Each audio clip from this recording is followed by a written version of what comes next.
AM Objectives 75 through 79 deal with solving compound inequalities, word problems with inequalities, and solving and graphing inequalities on the number line.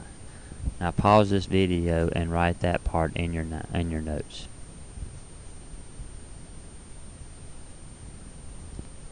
Compound inequalities come as two types, those that are separated by the word and those that are not. This also needs to be in your notes.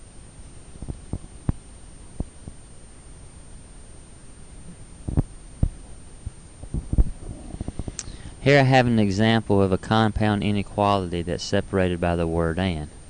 And to work on this, all I have to do is work each side of the inequality, and then at the end I might be able to combine them into one inequality. So on the left side, I have x plus 2 is less than or equal to 6.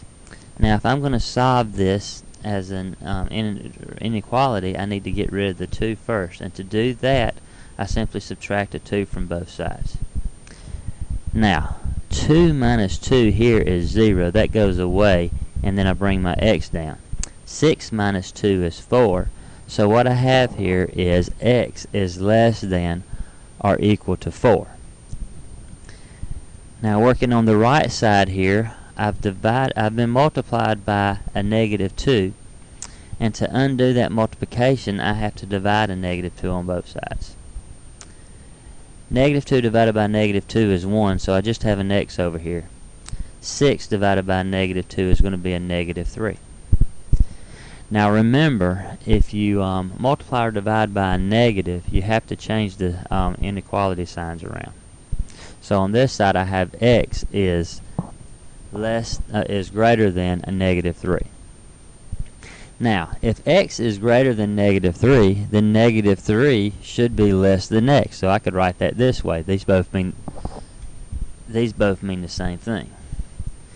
Now, if negative 3 is less than x, and x is less than or equal to 4, then I should be able to combine those into one sentence. So the inequality is negative 3 is less than x, which is less than or equal to 4. You can combine two inequalities if both inequality signs are going in the same direction. This also should be in your notes. Now to solve compound inequalities that do not have and in them, we work as we would normally, but for whatever we do in the center, we must also do on both sides.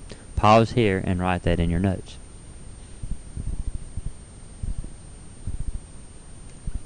Now here's my example. Notice here, all of this, if we just look at this part right here that I'm circling, it's what we've done in the past. It's nothing different. But now we've added something to this side. So, to get rid of this negative 10 in the center, my goal is still to get this x by itself. And I'll start by adding a 10, not only in the middle, but on this side and this side. I add the 10 3 different places. Now, negative 10 plus 10 is 0, so that's going to come down as 0. Negative 10 plus 10 is 0 here also, so all I have left is the negative 2x. And over here, 4 plus 10 is 14. Now notice, I didn't put the 0 here, but I had to over here on the left because that's all that's left is the 0. Now to get rid of the negative 2, I have to divide everything by negative 2. That means I have to divide the 0 by negative 2, I have to divide the negative 2x by negative 2, and I have to divide the 14 by negative 2.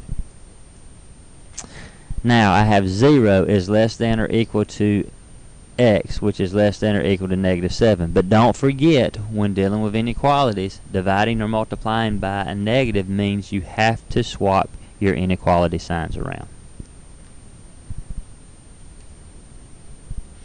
AM is usually going to take and put it in this direction. It's going to put the less than signs instead. Notice this answer and this answer are the same. I've just reversed the order of it here. It means the same exact thing. We treat inequality word problems as we would any other type of word problem. We translate the words into mathematical symbols. The width of a rectangle is the width of the rectangle is 36 centimeters. Find all possible values for the length of the rectangle if the perimeter is at least 544 centimeters.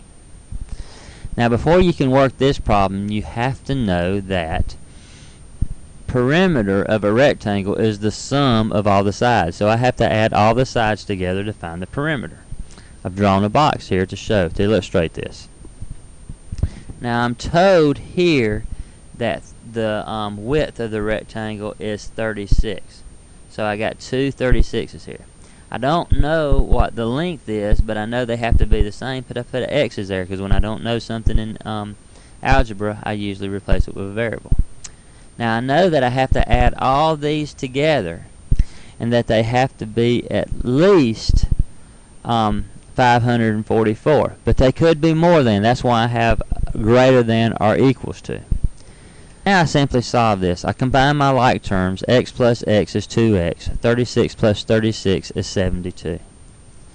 Now I want to isolate my variable term by getting rid of the 72, so I subtract the 72 from both sides. Now I have to get rid of the 2 to get my variable by itself, so I'm going to divide both sides by 2. And I have an answer of x is greater than or equal to 236. Here's another inequality word problem. If I look at this, it says twice the sum of a number in 11 is at least 50. Find all possible values. So I just set this up. The sum of a number in 11, sum means adds, and a number, I don't know what that number is, so I'm going to use a variable. So the sum of a number in 11 is x plus 11. Twice that means that I have to multiply that by 2. If it's at least 50, that means it could be more than 50, so is greater than or equal to 50. Now I simplified the left side by distributing the 2. 2 times x is 2x, and 2 times 11 is 22. Now, to isolate the variable term, I have to get rid of the 22 by subtracting the 22 from both sides. Now that I've done that, I can isolate the variable by dividing both sides by 2. And I have x is greater than or equal to 14. Now, when we're going to graph inequalities on a number line, the biggest thing you have to remember is you have to determine whether you want to use a dot or a circle. So write this in your notes. The most important thing to remember about graphing inequalities on a number line is determining if you use a dot or a circle. Now this says x is less than negative 5. That means if I was to draw a number line, x could be anything to the left of negative 5. But it cannot be negative 5, so therefore I put a circle, meaning that I'm excluding negative 5, but anything below or less or to the left of a negative 5, x can be. Now here I have x is less than or equal to negative 5, meaning that it could be negative 5. So in this case, x could be negative 5 or anything to the left of negative 5. So what to remember is, if you do not have the r equal to, you have a circle. And if you do have the r equal to, you have a dot.